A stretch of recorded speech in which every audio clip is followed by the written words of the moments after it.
how to use Phantom Wallet to buy meme coins. So what you're gonna have to do, first of all, you're gonna have to install the Phantom Wallet Chrome extension.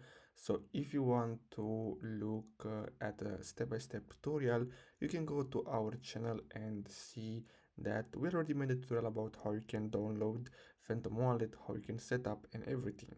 So after you install the extension, you're gonna have to click on it and then click on this icon here, and you're gonna have to click on tokens.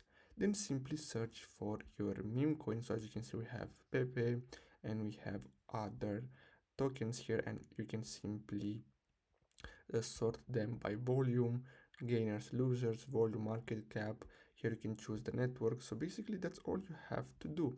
So simply click on the meme coin that you want to buy, and then you're gonna have to simply click on swap, and then you're gonna have to swap Solana for this meme coin.